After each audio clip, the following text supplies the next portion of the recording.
Yeah, just before I start, just a quick happy Father's Day to those fathers in the room and those watching. We get one day a year, so let's celebrate ourselves. Yeah, it's for us as an organization, Los Angeles Football Club. It's a pleasure to be a part of the Club World Cup, especially in our own country. And it was, for us, a little more exciting 2 weeks ago with the play-in, getting the last ticket available for this tournament. But it's an honor to be here, an honor to play all the teams we get to play, at least the ones we're guaranteed to play in our group.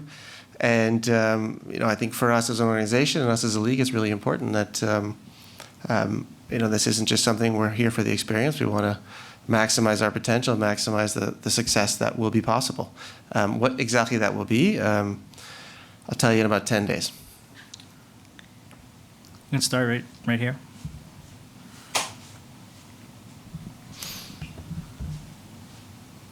Coach, Jose Prosopi with Latin Goals here in Atlanta. Coach, what are your expectations for tomorrow's game?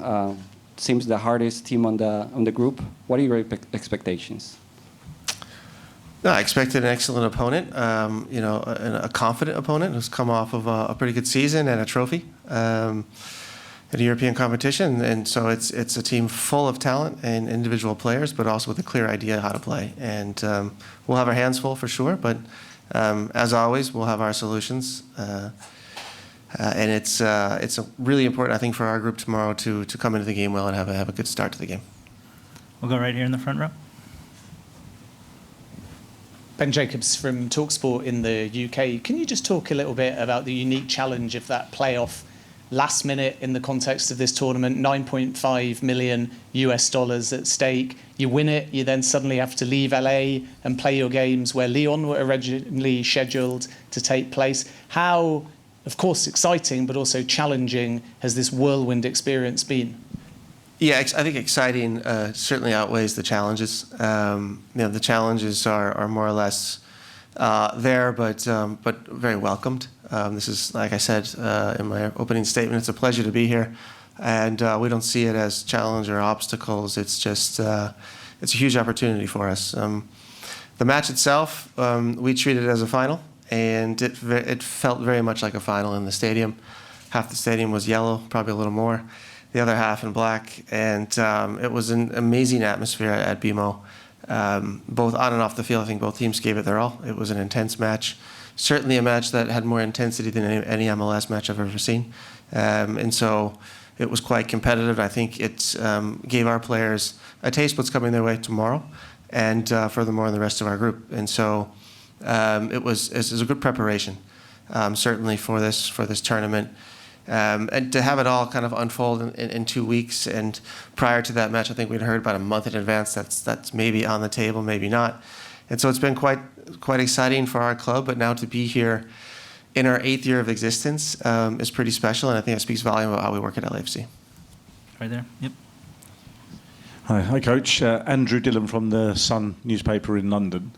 I just wonder if you could, do you think it's healthy for one of the drivers of this competition is to try and bring clubs together from various levels. Do you think it's healthy for a competition that one team gets beaten 10-0 in its first game against one of the great sides of Europe? Is that healthy for a competition like this? Well, I think we should all, and primarily the journalists, should at the end of the competition state your opinions on these matters. I'm focused at LAFC's objective in this tournament, and frankly, the work we have ahead of us tomorrow night against Chelsea. Go right there in the middle. Hi, I just wanted to ask how much of an underdog are LAFC and how much of a challenge is it for you as a coach and then maybe the players who haven't played in European football before to try and raise their game to the sort of level of a Champions League club? Yeah, I think when you, I've had, as a player, enough experiences at certain levels of the game. The higher the level, the less time and space you have, the faster it goes, the less chances you get, the mistakes you make get punished. And I think each level you move up, I think that all of those statements become even more true. And it will be a moment of adjustment for our players tomorrow. And again, if we can settle in nicely, then I'm confident that we'll will create for a good match. I can't predict an outcome, but I know our players are competitive. I know our players really want to be here.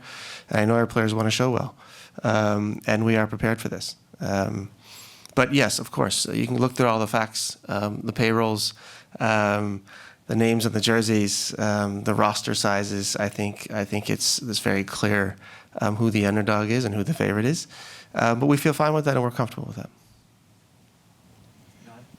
Coach John Nelson, SDH Network.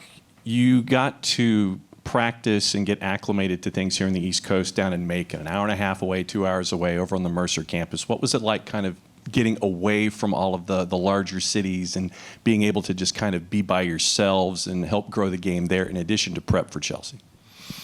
Yeah, I've been in Macon for 3 days. I can tell you the hospitality has been amazing. Certainly a change of pace from Los Angeles. And obviously the weather, too. I think we're tracking thunderstorms more in the last 3 days than I have in my entire life. But it's been a pleasure. And, yeah, I think this tournament is for us also as a team who is in the middle of their season, a way for us to become even closer as a group. And, hopefully we can solidify that feeling with some positive results. We'll go all the way in the back. All the way in the back, please. In the far back, yep.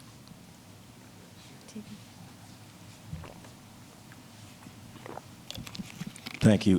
Aaron Lau with WANF, the CBS station here in Atlanta. Specific to Atlanta and the surface that was changed for this tournament, do you anticipate a change in how it's played in MLS play, and have you heard from players about their reaction to it? Yeah, playing on natural grass is well, from a coach's perspective, it's much better to watch. And from a player's perspective, if I can think back that far, when I was active, it's much easier on the body, and I think it's the way the game was intended. And so, I walked out on the surface. It looks perfect earlier. So I'm really excited to be here back at Mercedes-Benz Stadium on natural grass surface. It should be amazing, and I'm looking forward to seeing the other stadiums we have in this league who have turf permanently in with natural grass, and I think it should make for an even better game. Go ahead, right there, in the middle. Peter Lennox from FIFA.com. Can I ask, Coach, in terms of your squad, have you got any fresh injury concerns? And, how's the squad shaping up ahead of such a huge moment for the club? Yeah, I just got a text from our medical department. Who'd have thought? Everybody's healthy before this game. So no injuries, no nicks, nothing. Everybody's healthy, not even a slight cold. So everybody wants to be a part of it. Yeah, and we are 100% healthy right now, which makes it also great for everyone to get this experience. Go ahead, right there. It's Kaveh Solokol from Sky Sports in the UK. You've got two World Cup winners in your squad who also both played in the Premier League. What do they bring to your squad, and how do they help the development of the younger players? Yeah, both of them bring leadership, also by doing and not just in words. But I think this year the players have had more of an ear for both of them, and those two have also had a voice.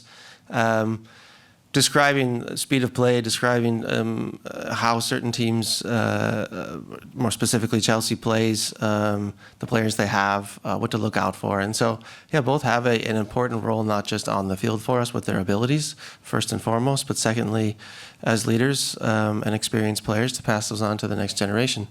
And so I think they've done an excellent job this week, like they have all season. And working with them has been a delight. Both are here for the right reasons. Both would want to stay competitive but enjoy their football at the same time, and we can provide that at LAFC. Right there. Oh, sorry. No, that guy, right? Yeah.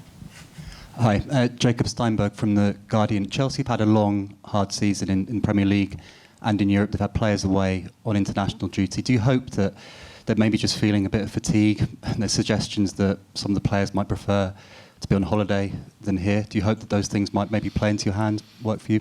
I've learned when you start hoping as a coach, you're doomed. It's kind of the beginning of the end. So we try not to hope, we prepare, and have plans for everything that can come our way. I am not in control of the opponent. I'm only in control of somewhat of control of my team, but I'm only in control of what I can control, and that is for tomorrow is the starting lineup. A few last words, some changes during the game, and some in some real-time corrections. But no, I mean, for our expectations are that Chelsea is at full strength and full speed, and that's what we prepared for. All right, we'll go back here. Hi, Steve. I wanted to ask, what do you think the appetite is from the American fans for these games and for this game? Do you think it's going to prove popular, this tournament in America, or do you think it's more of a case of kind of growing the game and it will build more slowly? The appetite for international football in our country is there, 100%. And I think from what I've seen already in the last couple of days, the organization and the logistics have been spot on. And I've been a part of some World Cups as a player, and FIFA does an amazing job. And so I'm confident that this tournament will also be an amazing event for all of the fans around the world, and more specifically the American fans. Just saw the game earlier, PSG Atletico, and there was a full Rose Bowl. And so that's a good sign for what's to come.